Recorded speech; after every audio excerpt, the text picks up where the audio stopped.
Bienvenue dans le royaume intérieur. Je suis votre hôte, Julie Deka. Aujourd'hui, je vais vous présenter un livre que j'ai trouvé très important. L'auteur va dans le même rythme que Neville Goddard et il nous parle en fait du secret du succès.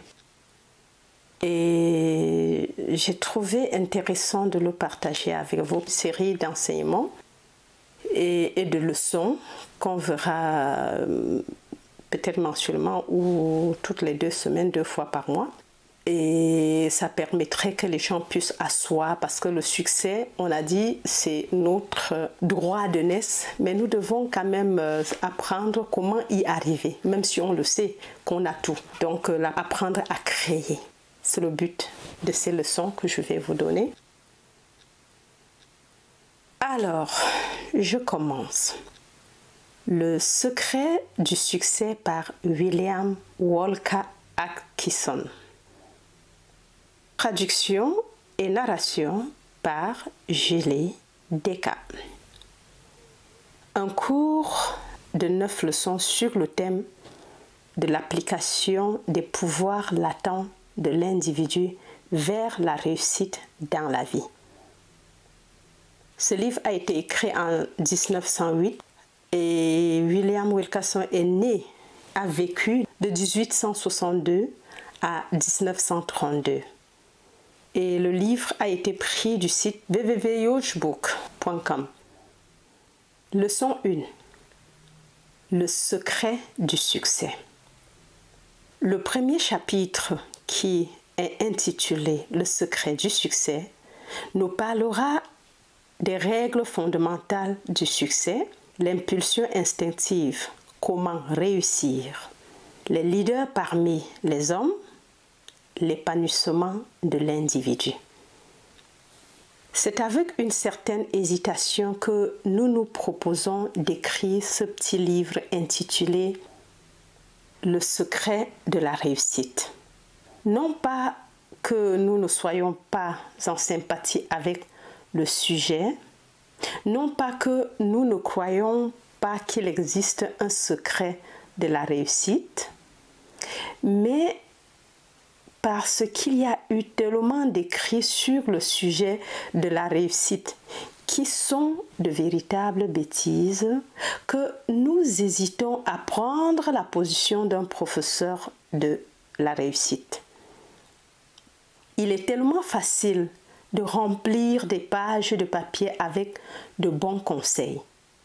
Il est tellement plus facile de dire les choses que de les faire. Tellement plus facile de formuler un code de préceptes que de sortir dans le domaine de l'effort actif et de mettre en pratique les mêmes préceptes. Et vous imaginez peut-être pourquoi nous hésitons à assumer un rôle qui nous exposerait au soupçon d'être l'un des enseignants du fait que je vous dis et non ce que je fais, de l'art de la réussite.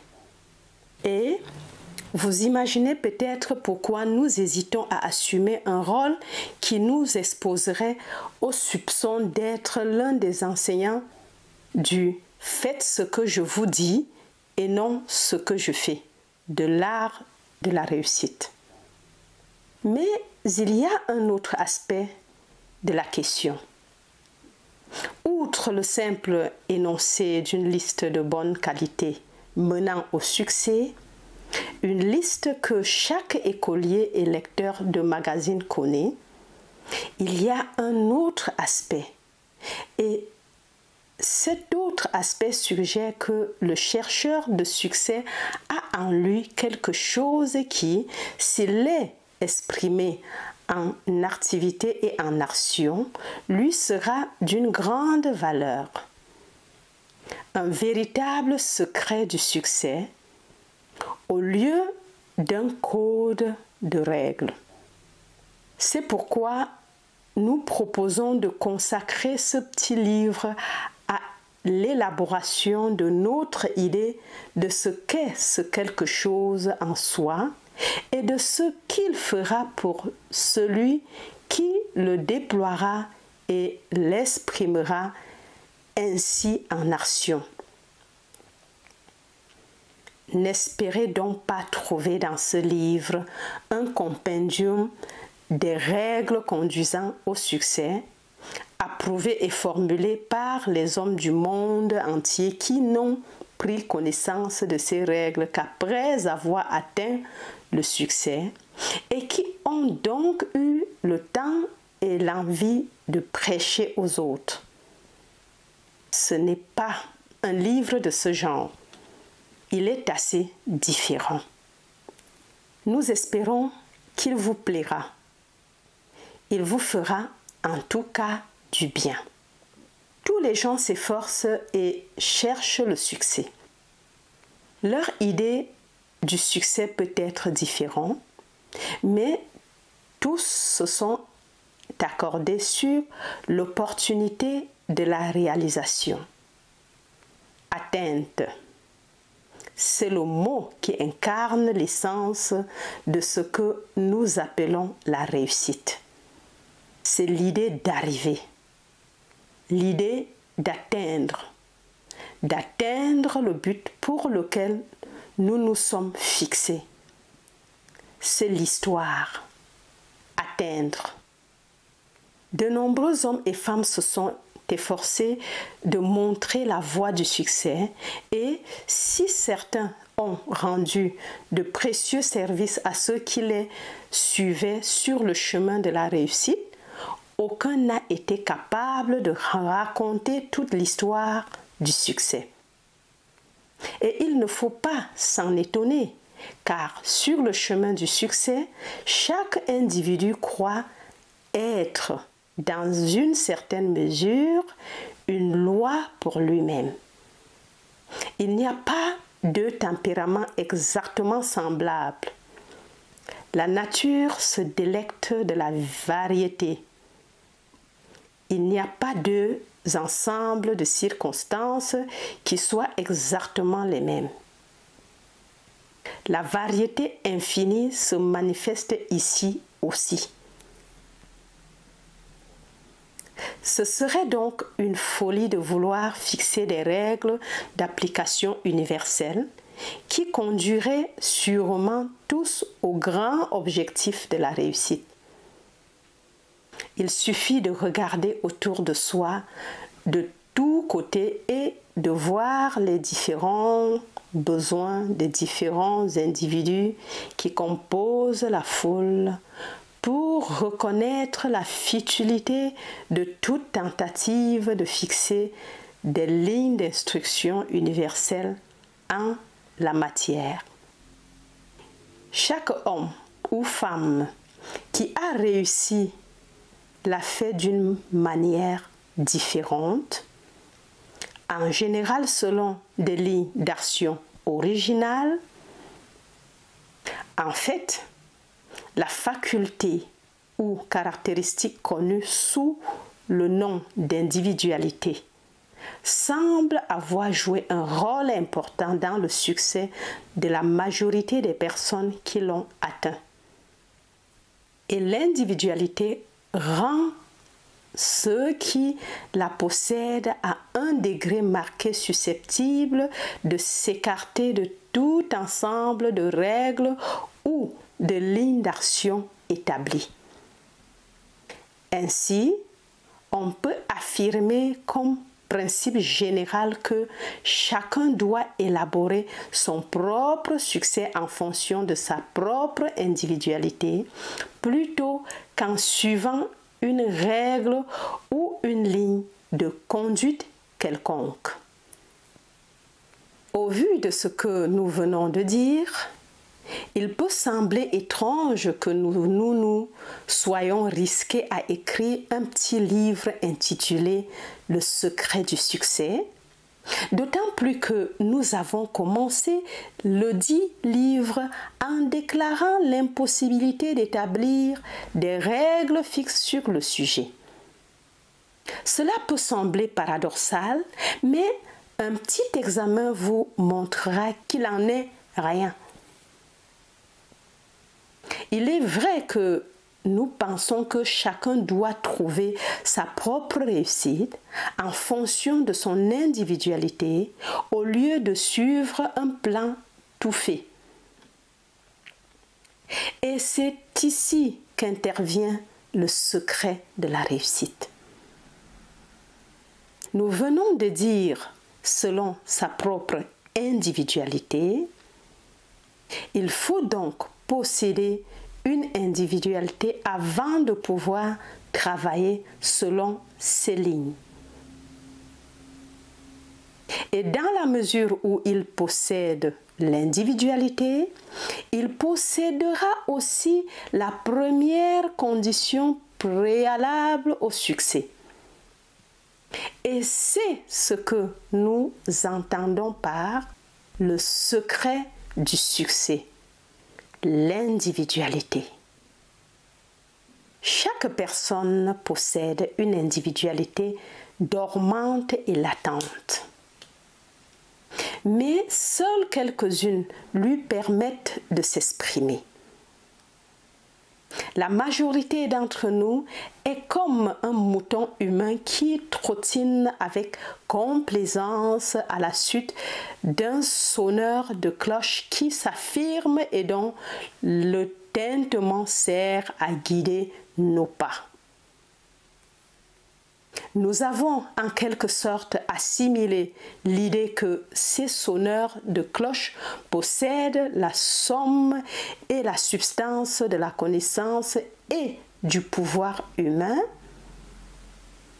ainsi que la capacité de réfléchir. Et au lieu de déployer nos propres pouvoirs dormants et nos possibilités latentes, nous les laissons rester dans l'obscurité et nous trottinons, jogging, jogging, jogging, après notre sonneur de cloche. Les gens ressemblent beaucoup aux moutons de cette façon. Ce sont les animaux obéissants et imitatifs, et plutôt que d'assurer la responsabilité de diriger leurs propres pas, ils attendent que quelqu'un prenne la tête, puis s'éloigne en courant après lui. Waouh! Faut-il s'étonner que les dirigeants s'attribuent les meilleurs choix et ne laissent au troupeau que l'herbe broussailleuse? Pas du tout. Ils ont gagné les morceaux de choix en raison de l'individualité et de l'initiative de ceux qui les suivent. En fait, ils ont été choisis comme leaders en raison de cette qualité d'affirmation de soi et d'autodétermination. S'ils étaient restés en retrait de manière modeste et douce, ils auraient été écartés par le troupeau qui les aurait rejetés en tant que leaders au profit d'autres qui ont su pousser au front. Maintenant, dans ce petit livre, nous ne tenterons pas de réveiller en vous un esprit révolutionnaire, ni de vous inciter à vous efforcer de mener le troupeau. Il n'y a rien dans la simple conduite des gens, si ce n'est la vanité et la petite autosatisfaction. Ce qui est souhaitable, c'est de posséder suffisamment d'individualité et d'initiative pour être votre propre indicateur, pour être une loi pour vous-même en ce qui concerne les autres hommes. Les grands hommes ou femmes, les hommes forts ou les femmes fortes ne se soucient pas du troupeau qui les suit avec tant d'obéissance. il ne tire aucune satisfaction. Il ou elle ne tire aucune satisfaction de cette chose qui ne plaît qu'aux esprits inférieurs et qui ne satisfait qu'à des natures et des ambitions mesquines. Des grands hommes et des grandes femmes, les grands esprits de tous les âges ont tiré plus de satisfaction de cette conviction intérieure de force et de capacité qu'ils ou qu'elles ressentaient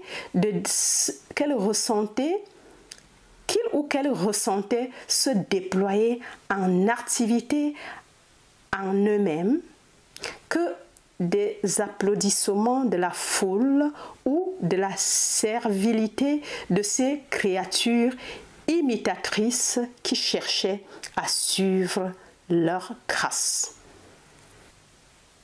Et cette chose appelée individualité est une chose réelle, inhérente à chacun ou chacune de nous et qui peut être développée et mise en activité en chacun de nous si nous nous y prenons bien. L'individualité est l'expression de notre moi. Ce moi qui est ce que nous voulons dire lorsque nous disons « je ». Chacun de nous est un individu, un « je », différent de tous les autres « je » de l'univers en ce qui concerne l'expression personnelle. Et dans la mesure où nous exprimons et déployons les pouvoirs de ce « je », nous sommes aussi grands, forts et prospères. Nous l'avons tous en nous. Il dépend de nous de le faire sortir dans l'expression. Et cette expression individuelle est au cœur du secret de la réussite. C'est pourquoi nous utilisons ce terme et c'est ce dont nous allons vous parler dans ce petit livre. Il sera payant pour vous d'apprendre ce secret. Waouh, waouh, waouh! On va s'arrêter ici aujourd'hui et on découvrira ce qui sera dit dans le chapitre 2.